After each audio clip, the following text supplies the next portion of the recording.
الذي جعل القرآن هدى وشفاء ورحمة لما في الصدور أشهد أن لا إله إلا الله وحده لا شريك له وأشهد أن سيدنا ومولانا محمدا عبده ورسوله لا نبي ولا رسول بعده اللهم صل وسلم وبارك على سيدنا ومولانا محمد وعلى آله وأصحابه وذريته ومن تبعهم بإحسان إلى يوم الدين أما بعد رب اشرح لي صدري ويسر لي أمري واحلل عقدة من لساني يفقهوا قولي.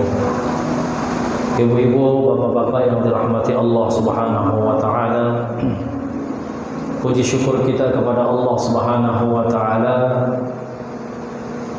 Dengan sebenar-benarnya syukur kita kepada Allah Subhanahu wa taala sehingga kita dapat berkumpul di tempat yang mulia yang dimana yang disabdakan oleh Sayyidina Rasulullah sallallahu alaihi wasallam dalam hadisnya, "Idza ra'aitumur rajul miraran ilal masjid fashhadu bil iman."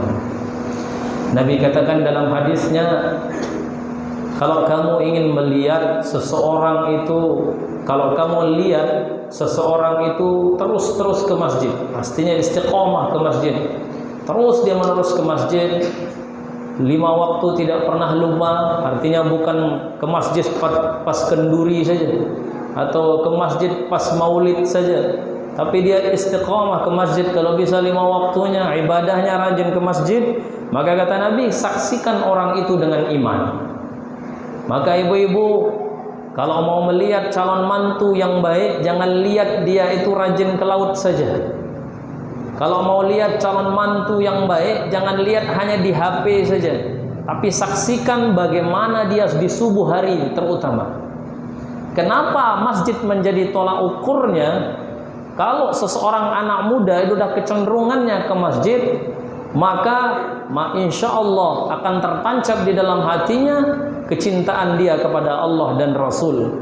Kalau dia sudah cinta sama Allah dan Rasul, maka dikatakan oleh Imam Syafi'i di dalam fatwanya beliau, kalau kamu ingin melihat seseorang yang cintanya luar biasa, jangan engkau cintai seseorang yang tidak cinta Allah dan Rasul. Kalau Allah dan Rasul saja tidak dicintainya, bagaimana dengan kita? Maka seseorang di antara tanda iman seseorang itu rajin dia terus-menerus ke masjid. Sebagai catatannya, Nabi ungkapkan dengan kata miraran ilal masjid, terus-menerus ke masjid, bukan 1-2 kali saja. Maka benteng umat Islam sampai kapanpun, utamanya di akhir zaman sekarang, ibu-ibu bapak yang dirahmati Allah, itu bukan kantor tapi masjid. Gerakan perjuangan baginda Nabi Muhammad, awal perjuangan beliau berada di masjid. Bahkan bangsa Indonesia sendiri, awal mulanya pergerakan mereka itu dari masjid. Bagaimana Hadratus Syekh ketika dia lontarkan resolusi jihad Nahdlatul Ulama melawan Belanda, melawan Inggris, ketika itu awal pergerakan mereka dari santri, yaitu di masjidnya Allah Subhanahu wa taala. Maka kalau masjid sudah mulai sepi, itu pertanda bahwa satu tempat, satu desa itu dia tidak cinta Allah dan Rasulnya.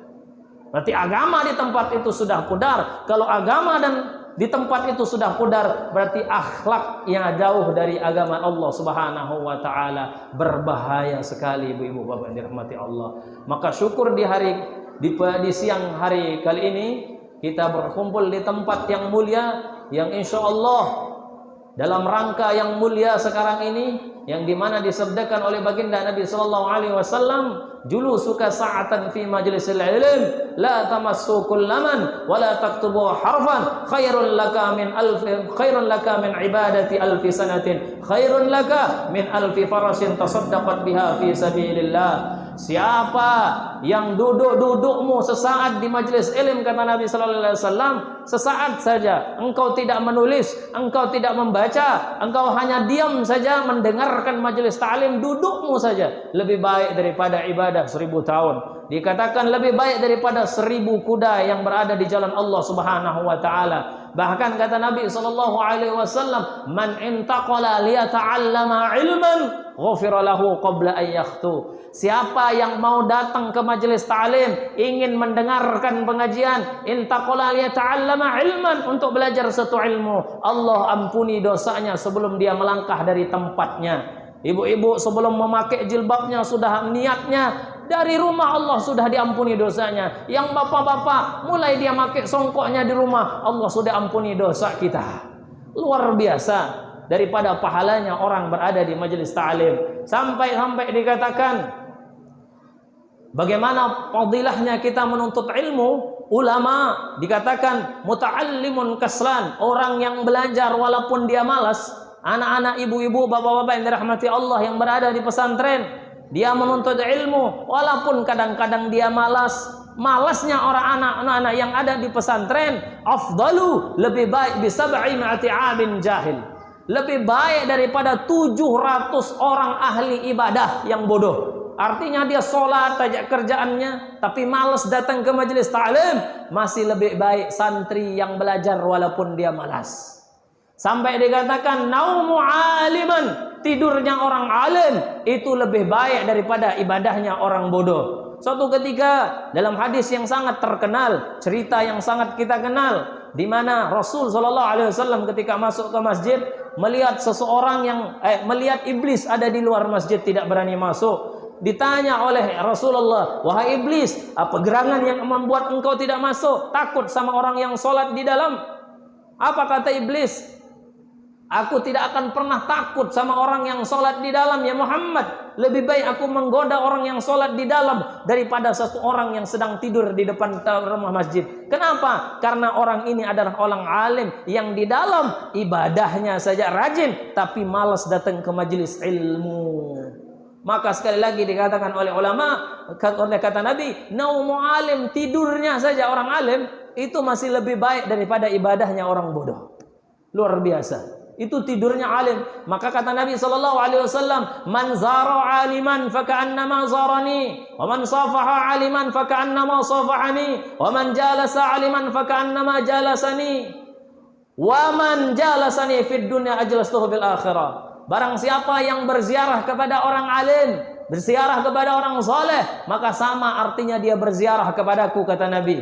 Barang siapa yang bersalaman sama orang alim, maka dia sama, dia seperti bersalaman denganku. Barang siapa yang memandang wajahnya orang alim juga, sama dia memandang wajah Nabi. Barang siapa yang duduk bersama orang alim, maka sama statusnya dia duduk bersamaku. Barang siapa yang duduk bersamaku di dunia, kata Nabi, kelak dia akan duduk bersamaku di akhirat. Alhamdulillah. Maka kita syukur di sini, ya, kita berada di majelis ilmunya Allah Subhanahu wa taala, di tempat yang mulia. Duduknya saja, kita tidurnya saja di masjid sudah berpahala, apalagi dalam rangka menuntut ilmunya Allah Subhanahu wa taala.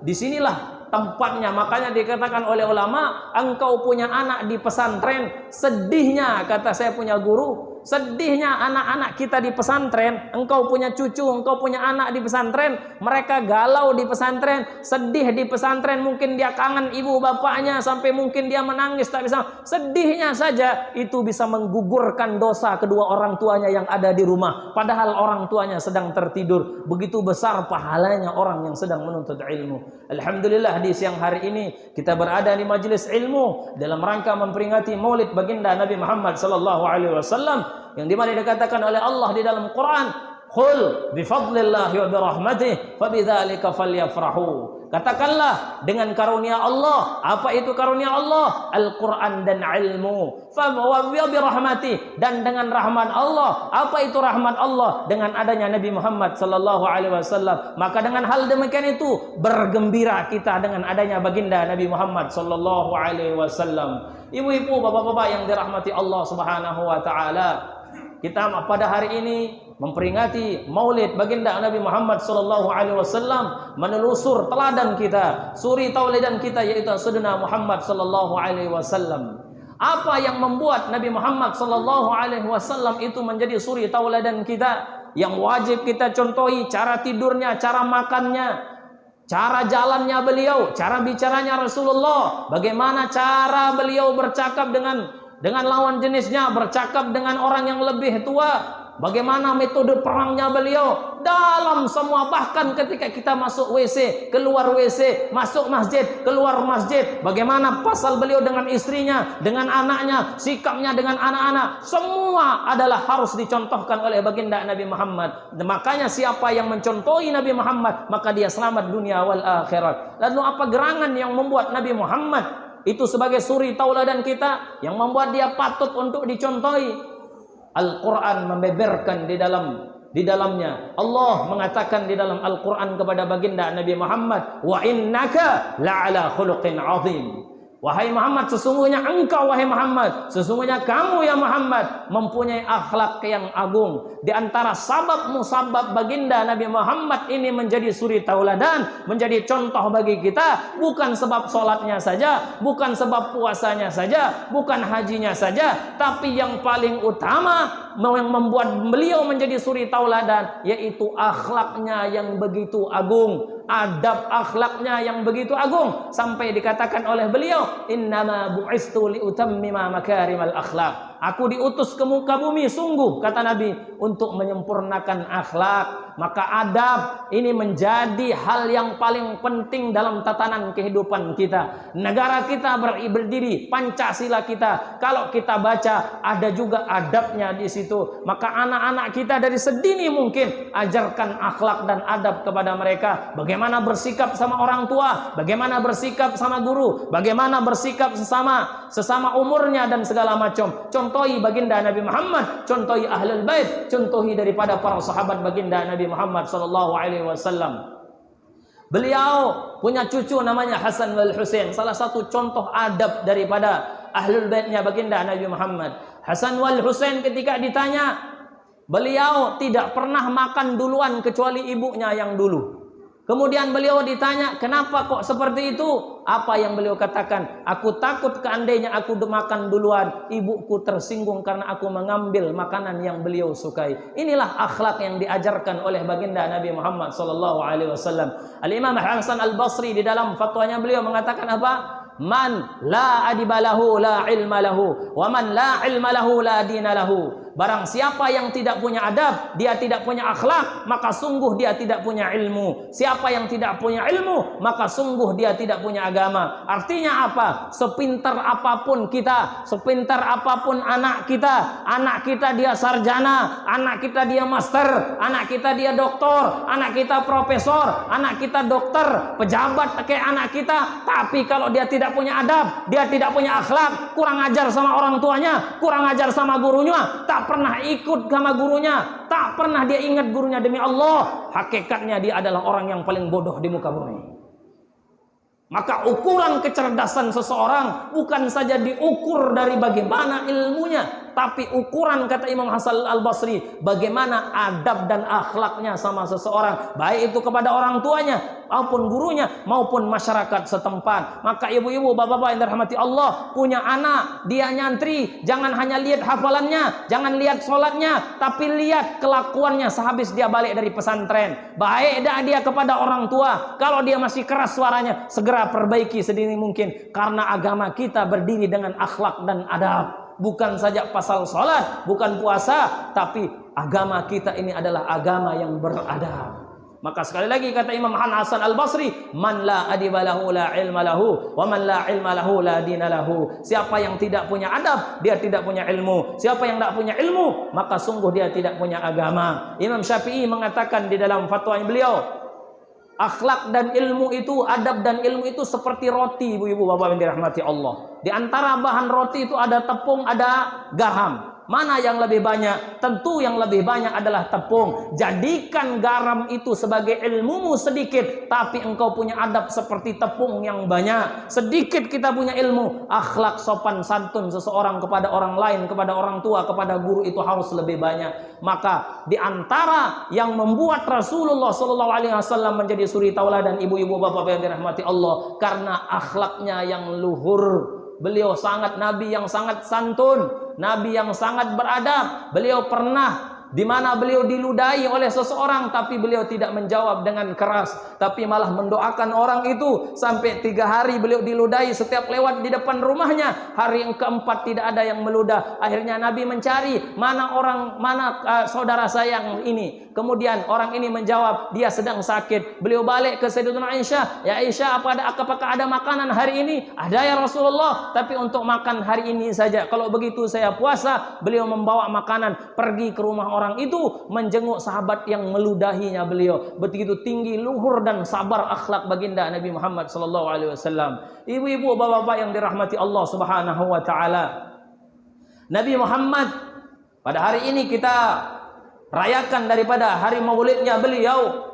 Beliau suri tauladan yang baik. Yang kedua, dari sebelum lahir, ketika lahir sampai kapanpun Nabi Muhammad tidak ada yang bisa mengungguli beliau. Baik nabi-nabi yang terdahulu maupun kita, apalagi kita sendiri. Lahirnya beliau 50 hari sebelum datangnya daripada pasukan bergajah. Ketika Ka'bah mau dihancurkan ketika itu oleh Abrahah dan tentara bergajah, beliau punya kakek bernama Abdul Muthalib yang menghadang daripada Abrahah ini. Abrahah yang begitu kerasnya ketika itu memandang wajah beliau punya kakek, karena keturunannya beliau keturunan yang luar biasa. Ketika itu takut hanya memandang daripada kakeknya beliau Abdul Muthalib, yang beliau katakan, saya hanya ingin mengambil kambing rakyat.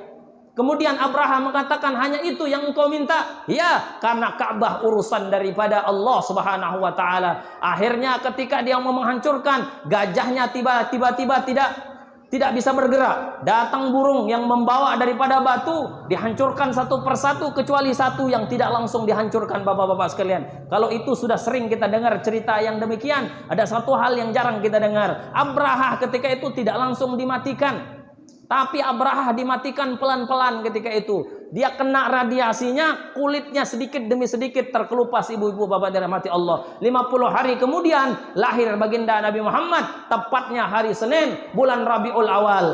Yang jadi pertanyaan kita, kenapa baginda Nabi Muhammad tidak lahir hari Jumat? Kenapa baginda Nabi Muhammad tidak lahir hari bulan Ramadan? Padahal itu bulan mulia. Kenapa Nabi Muhammad tidak lahir bulan Zulhijjah? Padahal bulan Zulhijjah bulan yang dimuliakan. Tapi justru lahir di bulan Rabiul Awal yang dulu tidak pernah diperhitungkan. Kenapa? Jasadnya Nabi Muhammad, zatnya Nabi Muhammad dimuliakan oleh Allah.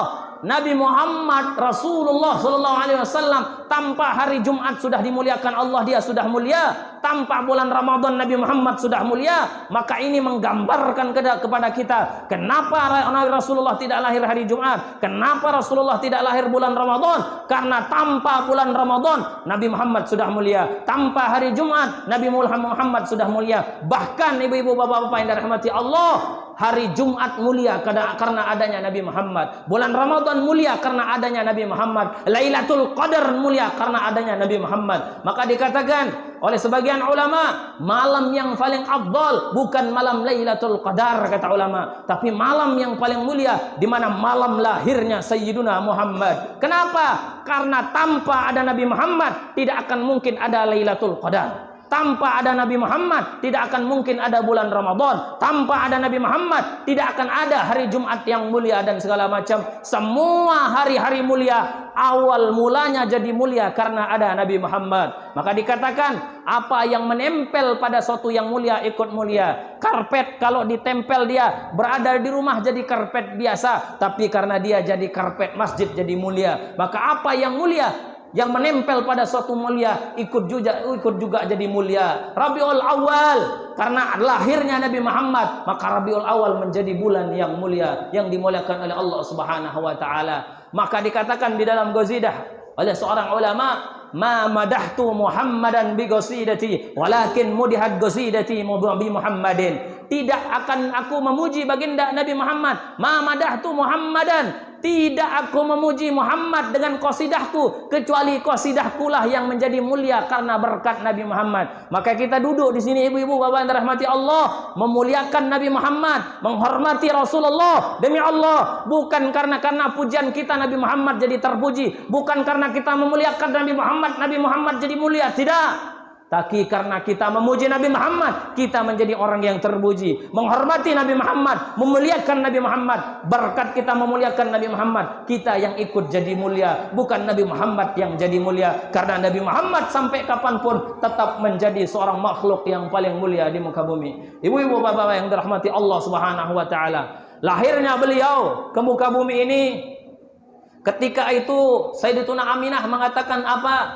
Aku tidak pernah merasakan sakit ketika hamil, lelah seketika hamil seperti apa yang diceritakan oleh ibu-ibu yang lain. Ibu-ibu kalau hamil mungkin ke kamar mandi susah, ketika tidurnya susah, duduknya sakit, apalagi kalau sudah 7 bulan, 8 bulan, 9 bulan, apalagi kalau perutnya sudah besar. Tapi Sayyidatuna Aminah mengatakan, demi Allah, aku tidak pernah merasakan capek sebagaimana orang perempuan-perempuan lain merasakan capeknya namanya hamil. Ketika beliau mau melahirkan, di hari lahirnya beliau didatangi karena dalam kesedihan tidak ada yang menemani beliau. Tiba-tiba didatangi oleh ibu kita semua, Sayyidatuna Hawa. Allah mengutus perempuan mulia bernama Sayyidatuna Hawa, istri Nabi Adam, menemani Sayyidatuna Aminah ketika itu. Datang juga Sayyidatuna, dia mengatakan apa?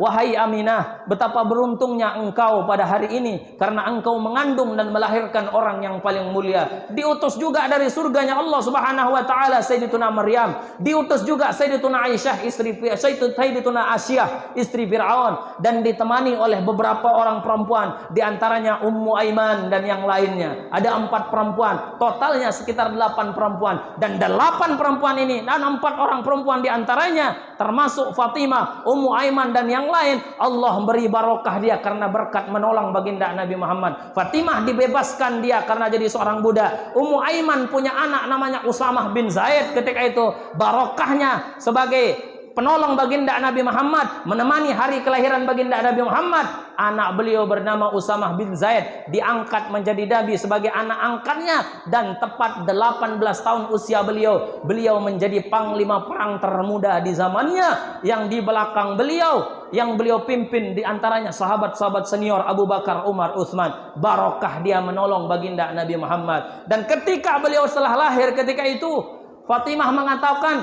aku ingin melihat bayi itu, tapi tidak kelihatan saking cahaya penuh ketika itu. Karena Sayyidatuna Aminah juga pernah bermimpi, di mana ketika beliau hamil ada cahaya terang sampai Busyra. Apa barokahnya? Apa berita yang dibawa? Ternyata Busyra itu salah satu tempat yang ditaklukkan pertama kali oleh umat Islam, yaitu tepatnya kalau nggak salah di kerajaan Romawi ketika itu. Ini tempat yang dikuasai oleh umat Islam. Ketika beliau lahir penuh dengan cahaya, dan ketika diperhatikan, Rasulullah ketika dilahirkan, Sayyidatuna Aminah tidak merasakan sakit. Yang kedua, Sayyidatuna Aminah tidak ada darahnya Rasulullah. Tidak seperti orang lahir seperti biasa. Rasulullah ketika dilahirkan bersih, suci langsung seketika itu, tanpa darah. Kemudian yang kedua, Nabi Muhammad ketika dilahirkan langsung matanya seolah pakai celak, seolah-olah pakai celak hitam tampan luar biasa. Bagaimana tidak? Ayahnya beliau Abdullah, ayahnya Rasulullah bernama Abdullah, ibu-ibu bapak sekalian. Ketika beliau lewat di Makkah dulu, kalau ada Abdullah lewat, jendela kota Makkah penuh sama mata-mata yang mengintai beliau. Perempuan-perempuan takjub melihat ayahnya Rasulullah. Maka banyak yang ingin menikahi ayahnya Rasulullah, Abdullah. Tampan tinggi itu Abdullah, ayahnya beliau. Maka beliau Rasulullah SAW sebagai anaknya, lahirnya saja orang yang mulia langsung bercelak. Yang kedua, Nabi Muhammad lahir tanpa disunat, udah langsung disunat. Itu Rasulullah. Yang ketiga, Nabi Muhammad langsung menunjuk ke atas, Pak, baru lahirnya Rasulullah. Seolah-olah ini menandakan bahwa beliau akan menjadi orang besar. Dan ketika beliau lahir, inilah pelajaran yang bisa kita ambil dari ibrah kisah baginda Nabi Muhammad. Beliau lahir 6 bulan di dalam kandungan sudah ditinggal oleh ayahnya. Dan ketika beliau lahir dalam keadaan yatim, ibunya tidak punya air susu. Akhirnya disusui oleh seseorang sahabat perempuan, tapi tidak bisa juga. Akhirnya yang menyusui datanglah seorang perempuan bernama Halimah dari bangsa Sa'ad, yang kita kenal dengan bernama Halimatus Sa'diyah. Halimatus Sa'diyah, semalam sebelum dia datang kepada baginda Nabi Muhammad, apa yang terjadi? air susunya kering, beliau jarang makan. Kenapa? Makanan kurang di rumahnya, air susunya kurang sangat. Akhirnya dia pergi ke Mekah mencari anak susuan. Di tengah perjalanan, ibu-ibu, bapak-bapak yang dirahmati Allah, unta yang ditunggangi oleh Halimatus Sa'diyah ini paling kurus, dia paling lambat jalannya. Orang-orang lain melihat lambat daripada ontanya Halimatus Sa'diyah, dan ketika dia bertemu sama Nabi Muhammad ketika bayinya baru pertama melihat Nabi Muhammad, langsung takjub kepada Nabi Muhammad. Akhirnya dia kagum sama Nabi Muhammad, jatuh kecintaannya beliau kepada Sayyidina Muhammad SAW. Cintanya kepada Nabi Muhammad melebihi cintanya kepada anaknya sendiri Halimatus Sa'diyah. Dan luar biasa, setelah dibawa balik baginda Nabi Muhammad di tengah perjalanan, semua batu-batu, kata Halimatus Sa'diyah, batu-batu itu seolah-olah bersuara, didengar langsung oleh Halimatus Sa'diyah mengatakan, Assalamu alayka ya Rasulullah, Assalamu alayka ya Rasulullah. Kenapa kok seperti itu? Sampai dikatakan oleh Nabi Muhammad, sungguh, kata Nabi Muhammad, aku masih ingat batu berwarna merah di kota Makkah sering mengucap salam kepadaku. Kenapa? Nabi Muhammad itu dikenal oleh seluruh alam semesta. Bukan saja manusia, tapi seluruh alam semesta mengenal akan baginda Nabi Muhammad. Suatu ketika beliau pernah berceramah seperti ini di mimbar. Tiba-tiba datang suara luar biasa. Para sahabat tidak kuat mendengarkan suara itu. Akhirnya Rasulullah turun menyapa daripada sebuah tiang korma. Tiang korma itu akhirnya perlahan-lahan suara itu hilang. Apa kata Nabi Sallallahu Alaihi Wasallam? Demi Allah, seandainya aku tidak pegang ini pohon kurma, tidak pegang ini tiang, demi Allah, dia akan menangis sampai hari kiamat karena rindu akan aku, kata Rasulullah Sallallahu Alaihi Wasallam. Batu menangis dan rindu kepada Rasulullah. Sahabat suatu ketika pernah duduk bersama Rasulullah. Ketika beliau duduk, di depannya ada sebuah pohon. Pohon itu tiba-tiba mengangkat. Akar-akarnya ngangkat, kemudian luar biasanya dia jalan menghampiri Rasulullah. Dia tawaf di hadapan Rasulullah dan para sahabat. Kenapa? Pohon itu tidak tahan ingin mengucap salam kepada baginda Nabi Muhammad. Seekor ular yang kita kenal di mana di Gua Hira. Ketika baginda Nabi Muhammad SAW, karena Rasulullah, ibu-ibu, bapak-bapak sekalian, Muhammad bashar la kal bashar. Rasulullah itu manusia biasa, tapi tidak seperti manusia biasa. Dia makan, beliau makan, kita juga makan. Beliau punya keringat, kita juga punya keringat. Tapi lain dengan kita semua. Rasulullah SAW suatu ketika beliau dikejar oleh kaum kafir Quraisy, ketika itu masuk ke Gua Hira. Kata Sayyidina Abu Bakar, entar dulu ya Abu Bakar, entar dulu ya Rasulullah, saya tutupi dulu lubang-lubang yang ada di dalam. Ketika ditutupi lubang-lubang itu, beliau masuk, Sayyidina Abu Bakar. Akhirnya Rasulullah tertidur di pangkuan Sayyidina Abu Bakar. Ada satu lubang yang lupa ditutup oleh beliau. Sayyidina Abu Bakar, tiba-tiba ular keluar, ditutupi oleh kakinya untuk melindungi kekasihnya Sayyidina Muhammad. Apa yang terjadi? Ketika itu Sayyidina Abu Bakar tidak tahan, akhirnya air matanya beliau keluar juga, jatuh di pipi yang mulia Sayyidina Muhammad. Bangun Rasulullah, ma ba'anaka ya Abu Bakar, ada apa dengan engkau ya wahai Abu Bakar? Takut untuk berhijrah ke Madinah? Tidak ya Rasulullah. Lalu apa gerangan yang membuat air matamu menangis wahai Abu Bakar? Kakiku ya Rasulullah digigit kalajengking, katanya. Kemudian sini, kata Rasulullah. Akhirnya apa yang terjadi? Cuman diludahi sebentar sama Nabi. Bismillahirrahmanirrahim. Sembuh, Pak. Itu hebatnya. Rasulullah punya ludah. Ludah kita tidak sama dengan Nabi. Kalau ludah kita, ludah Rasulullah obat. Kalau ludah kita, silahkan praktek. Insya Allah UGD penuh nanti kalau semua praktek seperti Rasulullah. Akhirnya ular ini keluar menghampiri Nabi, berbicara di hadapan Rasulullah. Dimarahi sama Nabi, wahai ular, kenapa engkau gigit aku punya kekasih Abu Bakar? Kata ular, aku tidak punya urusan sama Abu Bakar ya Rasulullah. 40 tahun yang lalu, puluhan tahun yang lalu aku meminta kepada Allah, aku berdoa kepada Allah, ya Rabb, pertemukan aku dengan kekasihmu Muhammad. Dia udah tahu ini ular. Akhirnya disuruh menunggu di Gua Hira ini. Dan sekarang aku ingin menatap wajah yang mulia engkau wahai Rasulullah. Maka Rasulullah ini dikenal oleh seluruh makhluk. Suatu ketika sahabat membawa pesan baginda Nabi Muhammad, surat Rasulullah terdampar di satu pulau, ibu-ibu bapak sekalian. Ketika dia terdampar, ketemu sama seekor singa. Sehingga ini hampir menghampiri dia, hampir mengancam dia, hampir memakan dia. Tapi kata sahabat ini, aku membawa suratnya Rasulullah sallallahu alaihi wasallam. Aku ingin membawa pesan dakwahnya baginda Nabi. Seketika itu singa itu langsung tertunduk di hadapan sahabat karena seluruh makhluk itu mengenal akan baginda Nabi Muhammad sallallahu alaihi wasallam. Batu mengenal akan Nabi Muhammad. Tiang masjid pun bisa menangis. Bahkan beliau pernah duduk di satu tempat, pindah ke tiang yang lain. Tiang yang satu ini menangis karena rindu akan baginda Rasulullah. Gunung ketika beliau dinaikkan, naik ke Gunung Uhud. Gunung Uhud ketika itu langsung bergetar mengucap salam kepada Sayyidina Muhammad sallallahu alaihi wasallam. Seluruh alam semesta mengenal akan baginda Nabi Muhammad sallallahu alaihi wasallam. Dan kita sebagai umatnya wajib mengenal dan cinta akan baginda Nabi Muhammad. Makanya ketika Halimatus Sa'diyah membawa seorang bayi yang mulia, batu-batu itu seolah-olah bersalam, ibu-ibu bapak sekalian. Assalamualaikum ya Rasulullah. Assalamualaikum ya Rasulullah. Dan sampai ketika beliau sampai di rumahnya Halimatus Sa'diyah, apa yang terjadi?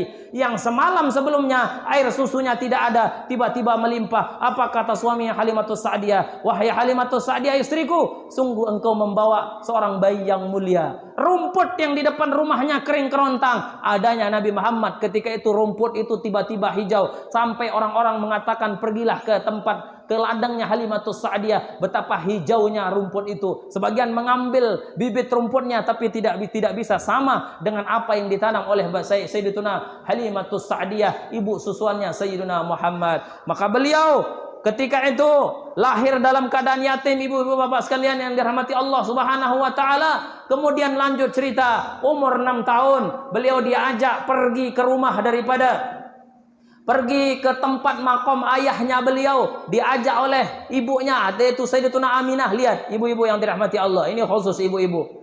Sayyidatuna Aminah, ibunya Rasulullah sallallahu alaihi wasallam, suaminya sudah meninggal, tapi akhlaknya sama suami, kecintaannya sama suaminya. Pergi dia berziarah ke Madinah, yang perjalanan kalau jalan kaki 6 hari 7 malam. Beliau Sayyidatuna Aminah pergi mengunjungi makam suaminya, dan Rasulullah ikut. Umurnya 6 tahun ketika itu, menangis di hadapan kubur ayahnya karena rindu akan ayahnya beliau. Lahir dalam keadaan yatim, balik dari kota Madinah, di tengah perjalanan tiba-tiba ibunya sakit, jatuh sakit beliau. Anak 6 tahun, ukurannya sekarang belum masuk SD, ibu-ibu bapak yang rahmati Allah.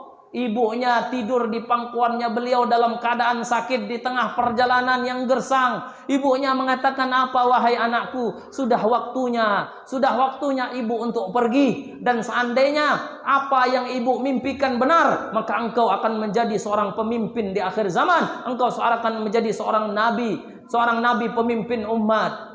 Akhirnya apa yang terjadi? Anak 6 tahun yang tidak pernah melihat ayahnya, yang dia lihat hanya makam ayahnya. Di saat 6 tahun di tengah perjalanan, yang dia lihat kedua itu siapa? Ibunya, mayat ibunya di depan. Akhirnya ketika itu Ummu Aiman mengatakan, gali kuburnya. Anak 6 tahun tidak pernah melihat ayahnya, dia menggali kubur ibunya sendiri tanpa ada orang yang membantu. Ketika itu ibu-ibu bapak sekalian dirahmati Allah, saat usianya 6 tahun, ketika beliau mengubur, Ummu Aiman mengatakan apa? Jangan engkau pandang wahai Muhammad, jangan engkau lihat wajah ibumu biar kamu kuat, kata Ummu Aiman. Setelah beliau menguburnya, akhirnya balik ke kota Mekah.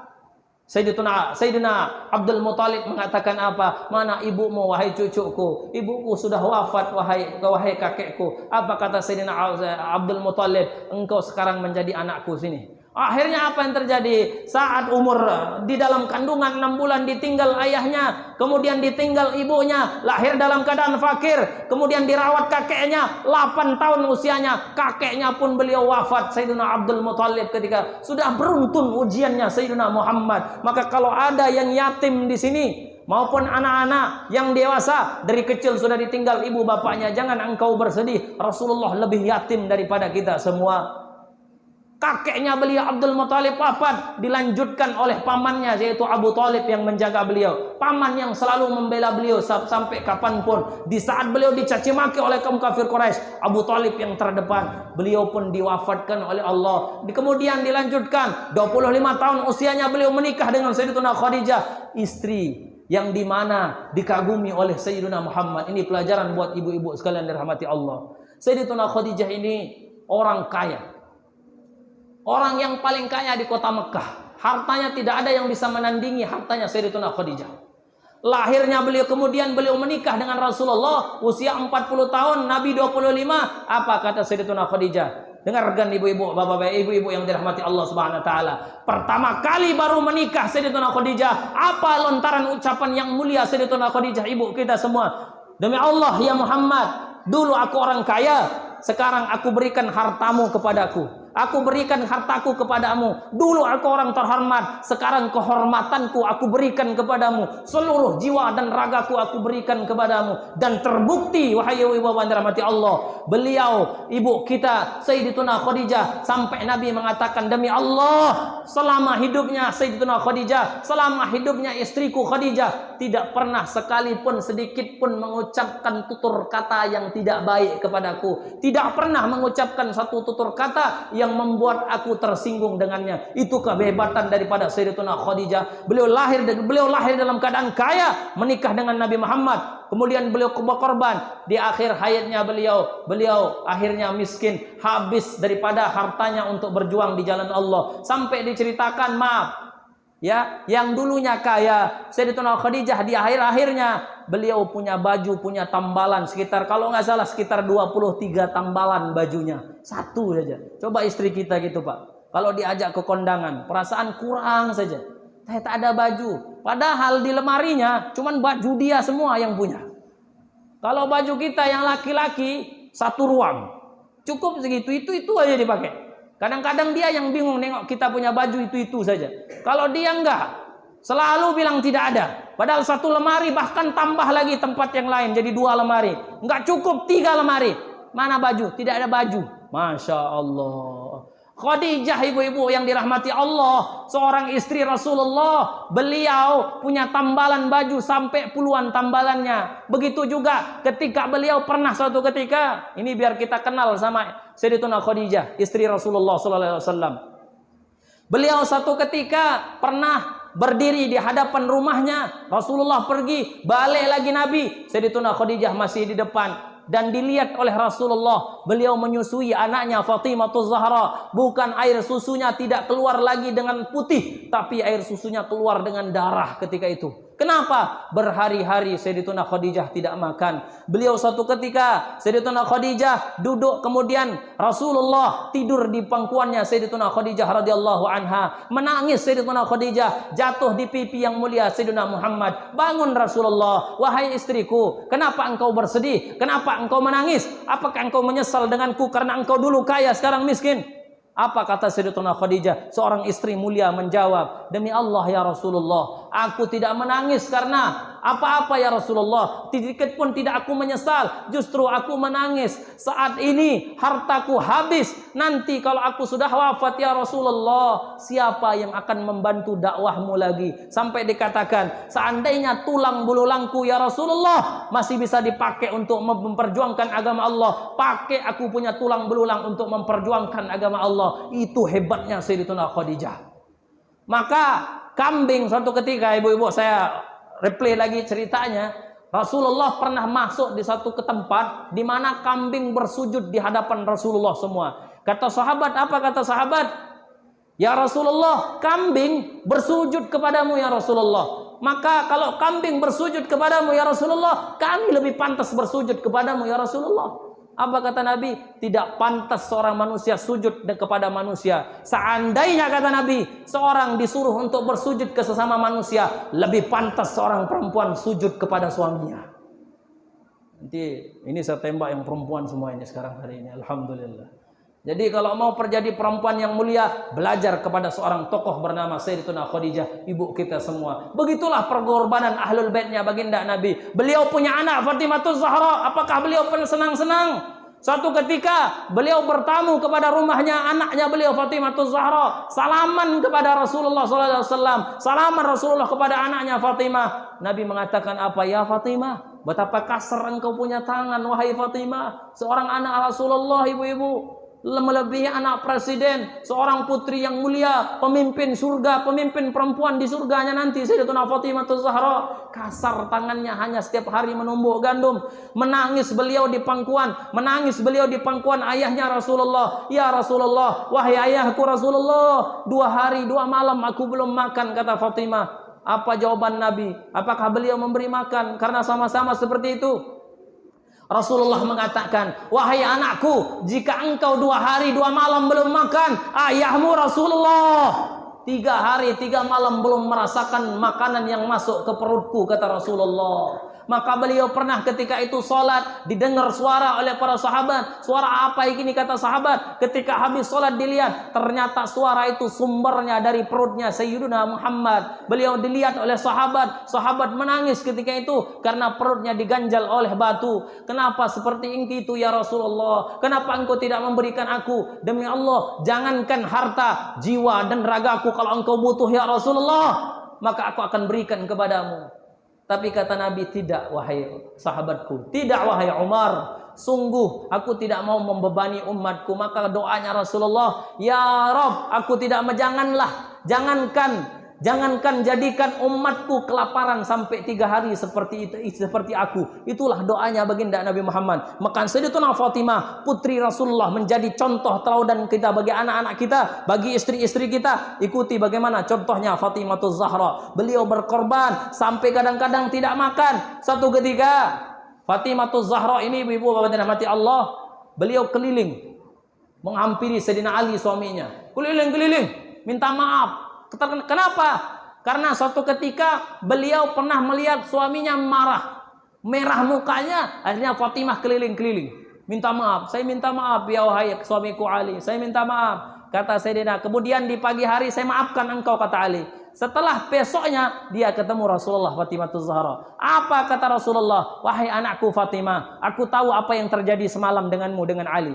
Apa kata Rasulullah? Demi Allah, seandainya engkau wafat dalam keadaan suamimu tidak ridho kepadamu, saya Rasulullah, ayahmu tidak akan menyolatkan kamu kalau suamimu tidak ridho kamu dalam keadaan wafat. Maka ibu-ibu, bapak-bapak yang dirahmati, ibu-ibu yang dirahmati Allah, jangan pernah wafat dalam membuat suamimu tersinggung. Yang laki-laki juga sama. Jadikan contoh Rasulullah kepada istrinya. Beliau tidak pernah arogan sama istrinya. Beliau tidak pernah menyakiti hati istrinya. Beliau selalu bersabar dengan sikap istrinya. Contohi dua-dua Nabi Muhammad, Khadijah, Fatimah Zahra yang dimuliakan oleh Allah Subhanahu wa taala. Baik, ibu-ibu yang dirahmati Allah Subhanahu wa taala. Ini sudah jam berapa ini? Sudah jam 1. Saya harus pergi lagi ke Daik ini. Malam nanti saya mau ngisi kedai. Mungkin cuman ini yang bisa dapat kita sampaikan. Mudah-mudahan dalam barokah maulid kita di siang hari ini, kita dapat mengikuti sunnah-sunnah baginda Nabi Muhammad. Jangan saja hanya acara saja kita ikuti, tapi tidak mengikuti tata cara hidupnya baginda Nabi Muhammad SAW. Karena tidak mungkin kita cerita satu persatu sampai kita kupas terlalu dalam tentang maulid kali ini. Ya, karena bagaimana kecintaannya sahabat, bagaimana pengorbanannya Nabi, ya, tidak mungkin kita cerita satu persatu, tapi intinya bahwa ikuti terus baginda Nabi Muhammad SAW. Nabi Muhammad orang yang paling sibuk di dunia dan akhirat untuk mengurus umatnya, maka tidak pantas kita sebagai umatnya tidak mencintai baginda Nabi Muhammad SAW. Akhirul kalam. Subhanakallahumma bihamdika asyhadu an la ilaha illa anta astaghfiruka wa atubu ilaik. Assalamualaikum warahmatullahi wabarakatuh.